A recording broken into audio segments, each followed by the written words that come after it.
I'm Joshua Bardwell, and you're going to learn something today about the Rotor Riot HypeTrain motor. That's right, the HypeTrain is finally pulled into the station, and we're going to find out what kind of cargo it's carrying. Yeah.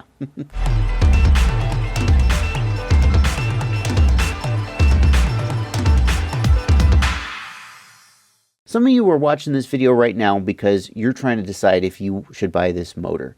And, I mean, let's just get it out of the way. This is a $25 motor, so that's a pretty big decision. I hope that I can help you make that decision.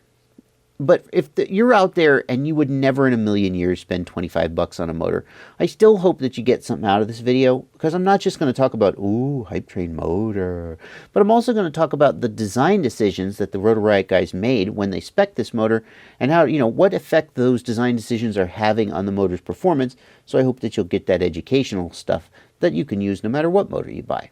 So let's take a look at the motor then. And it ain't hard to look at. It is a really gorgeous freaking motor. And I know we're all supposed to be rational people who make decisions purely based on specifications and performance versus cost. We don't care about how things look. The windings are single-strand copper wires with silver plating. Brushless motors can have either stranded wire or single-strand solid-core copper wire. Solid-core wire has the disadvantage that it's harder to wind. It's stiffer. Basically, it costs more to manufacture a motor with a solid winding because it's harder to manufacture.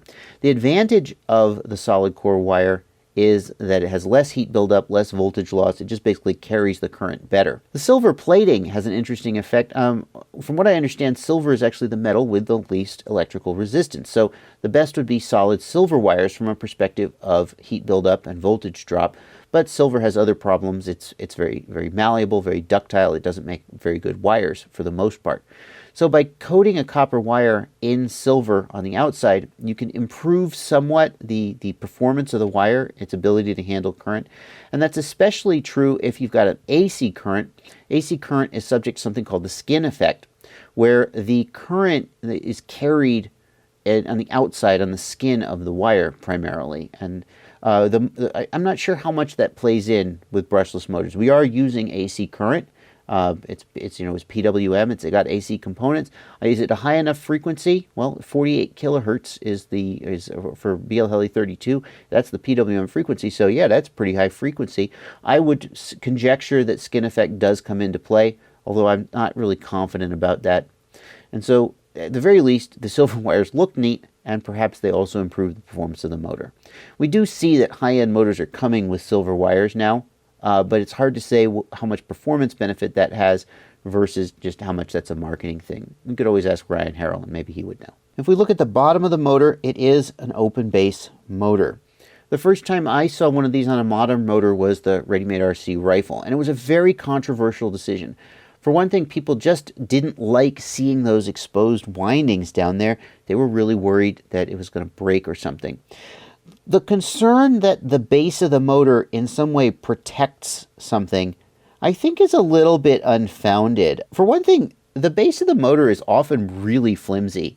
A lot of times it's just the tiniest little thread of metal going around. And as soon as you actually hit it, it just bends and it rubs against the bell. And so I actually think you could make an argument that the open bottom motors are more robust, because that worthless little piece of metal down around the base, there's nothing there to bang up and scrape on your bell. As far as something getting into the windings, I don't know. You could imagine a scenario where like a stick stuffs into the windings, but the enamel-coated wire, it's pretty robust. You have to try. I mean, if you put a screw in it or scrape it with a screwdriver, yeah, you'll nick it. But I think that's maybe not as a big a deal as people sometimes think it is. And as far as getting mud in the motor, that's the other complaint you hear people say. Well, I guarantee you, if you go down in a big mud puddle, the bottom of the base of the motor isn't going to keep the mud out. And in fact, some say it's actually harder to clean the motor. With the open bottom motor, you can just get in there with some compressed air and blow the dirt and mud out. Makes it really easy to see if you've got any slipped magnets or anything.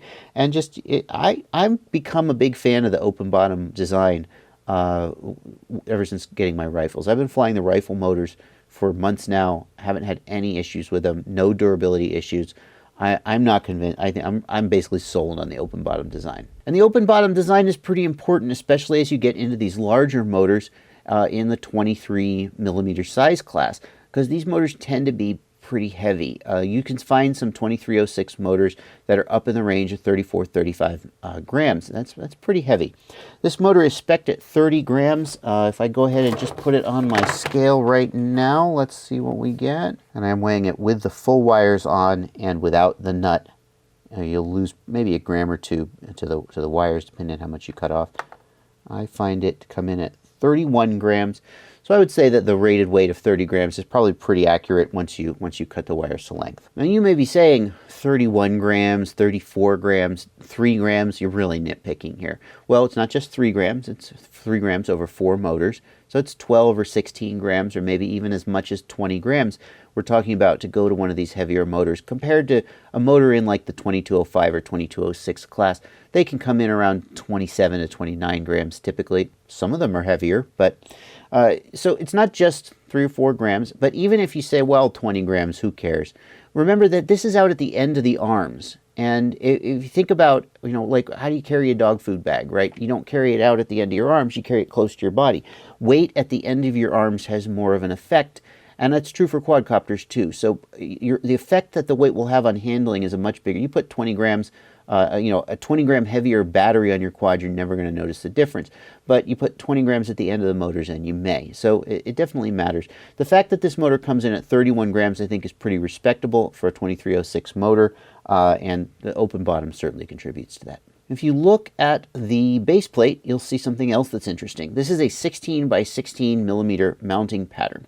Now, most of the motors that you have on your quad use a 16 by 19 mounting pattern, and I don't actually know why we do that. You're going to tell me in the comments. It shows you how long I've been in this hobby, that it's only like 3 years I've been doing this, and that decision was made kind of before I got here.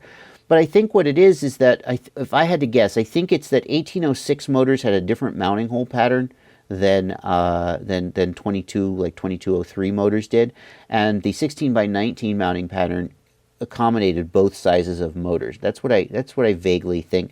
Now you're all in the comments going, no, that's not right. You're an idiot. Okay, thanks. The problem with the 16 by 19 mounting pattern is, one of the things that's annoying about it is if you have a quadcopter with replaceable arms, you have to put the arm on the right side up. When I first talked about a quadcopter arm being on upside down, people laughed at me, said, what are you, an idiot? No, the bolt, because the mounting pattern is not symmetrical, if you put it on the wrong side flipped over, then the wires can't run the right direction. The wires will want to run this way, right? You can only mount the motor one way. So one nice thing about a 16 by 16 mounting pattern is that you could do, it's symmetrical, and you can now put your quadcopter arms on either way. But the other nice thing is that the 19 millimeter mounting pattern, you can see here's the 19 and here's the 16. It pushes those bolt holes out just a little bit closer to the edge, and the designer of the arm has to accommodate that, because you don't want you want enough carbon here that you're not going to just snap off the arm. So by going to the 16 millimeter pattern, it moves those bolts in just a little bit and gives a little bit more flexibility to frame designers. Another thing we see looking at the bottom of the motor is that it has got a screw. It doesn't have an E-clip or C-clip, and I'm a big fan of this decision as well. This really increases the maintainability of the motors.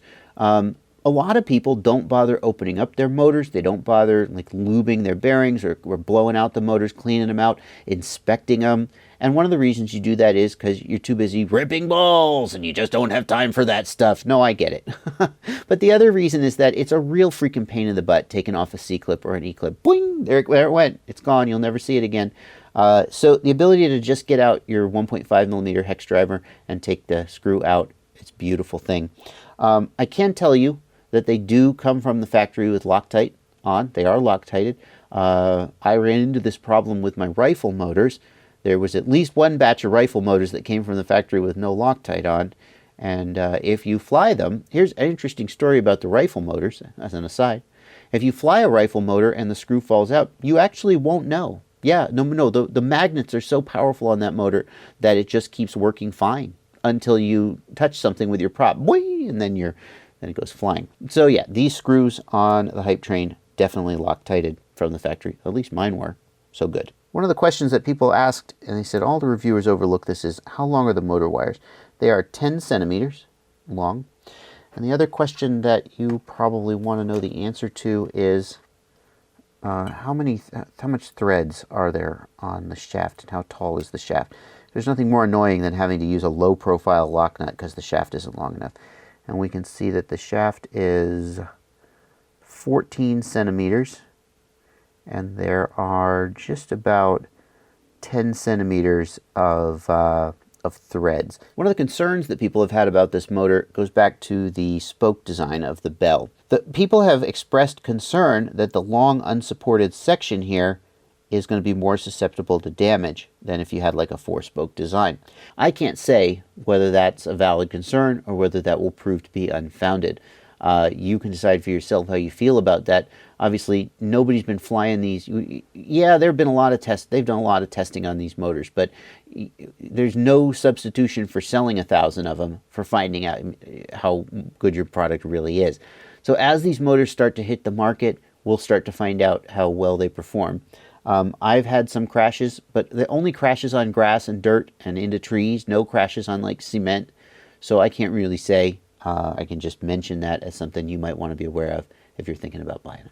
In order to discuss how the motor performs when it's actually on a quad, I've gone back to the desktop and we're going to take a look at miniquadtestbench.com. If you don't know miniquadtestbench.com, it is the single best website, I think, for testing motors, props, and ESCs. Mostly motors and ESCs, but you can't test a motor and an ESC without putting a prop on the motor, right? So Ryan Harrell runs this website, and anytime you have a question about a motor, the first thing you should do is you should go look and see if he's tested it, because not only does he give objective thrust test results, but also he just gives his subjective impression of the motor. Very, very great website. Definitely worth looking at. If we look at his test results for the HypeTrain motor, the metrics I want to focus on are the efficiency, the thrust, and the amps. Efficiency is measured in terms of grams per watt, and it's how much thrust the motor can make versus how much power it's pulling from your battery. A more efficient motor will make more thrust and hurt your battery less, allow you to run with batteries with lower C rating, cause less voltage sag, and so forth. The thrust, of course, is how much thrust the motor's making. It's measured in terms of grams, and amps is how many amps the motor was pulling. And that's relevant because you could have an efficient motor that also pulls a lot of amps, and maybe your batteries wouldn't like it. So let's take a look at how this motor is shaped up. And the first prop we're going to look at is the HQ 5x4x3, a very, very popular freestyle prop. Doesn't make the most thrust, as we'll see, but it's very smooth and tunable. Very popular, maybe the most popular prop among freestyle pilots. Certainly, if you go back a year, it was. It may not be today. There are some newer props that people are flying. But on that prop, it made just a little under 1,200 grams of thrust at an efficiency of 3.1 grams per watt. And in case you don't have any perspective on that, that's pretty good. I think an efficiency over about 3 grams per watt is very good. If we were to look at some other motors, we'd see efficiency numbers around 2.5, 2.6, or 2.7. Anything over 3 is really spectacular. 1,200 grams of thrust is not spectacular. There's a lot of motors that'll do that, a lot of motors that don't cost 25 bucks. If you compare this to a really top tier motor, like a racing motor that makes thrust at all costs, you see some of them making 1,600, 1,700 grams of thrust. Granted, probably not on a 5x4x3 prop, but yeah, so 1,200 grams of thrust, not the most impressive, but it really speaks to how this motor was designed. As a freestyle motor, raw thrust and speed at all cost is not the goal. We want a motor that is livable, is flyable, that we don't have to go out and spend $45 on a high-end battery just to be able to go out and fly, right? That's the target that this motor was aimed at, and I think it hit the target pretty well. Take a look at another prop like the Dow Cyclone 545x3 or the Dow Cyclone 546x3. We see an efficiency of 2.8 and 2.7, so not quite as good, still decent. And we see them producing 1,300 grams, 1,350 grams of thrust, and just over 1,400 grams of thrust. These are a little bit more respectable numbers for a motor this expensive, but still not the absolute top tier. And when we look at the amps, we see why. The 1,400 grams of thrust made by the Dow Cyclone 546x3, it was pulling just 35 amps. And we need to keep in mind that the prop will unload when it's in the air. They say the prop unloads in the air. What that means is that as the quadcopter starts moving, air is moving past the prop, and the prop has to work less hard to make the quadcopter go. So bench test results are always, they're between, let's say, 10 and 30% higher amps than you'll actually see in the air. So with 35 amps on the bench, we could easily see that going down to 25 amps in the air, or maybe even 20 amps. And that's at wide open full throttle. And that is completely consistent with my experience of flying the quad. What I saw is that when I did a pitch forward punch, just a full throttle, not a straight up flat punch, which is like the most stressful thing you can do, but just flying straight forward and going to full throttle, I saw about 80 to 85 amps. If I did a flat punch, I would see a peak at just about 100 amps, but then it quickly dropped off. Of course, I wasn't doing a very long punch out. And if we compare that to some of the motors I have been running, like the Returner R3, or I've got another quad I haven't reviewed yet with the Red Hulk 2306, I think, motors on it, Returner R5. These guys, they break 100 amps and they just keep going, 120, 130, until the battery just can't give anymore. They would take a lot more. They'd take 200 amps if they could get it, perhaps. But the battery just can't do that. With the HypeTrain motors, it really feels like they are within the realm of what they're not asking more from the battery than it can actually provide. And that is kind of a relief, not have to think, oh, can I be on the throttle right now, or am I going to puff my battery and destroy it? Yeah, it's kind of a relief to find a motor that's made really well. It's definitely targeting a top tier. It's $25, right? But to not then say, and we're going to blow out all the specs with no regard for the people who are actually flying it, who might not want to spend $45 on a battery every week to replace the one they puffed. Yeah. The motor flies really nice. It's really nice to fly. I said that already.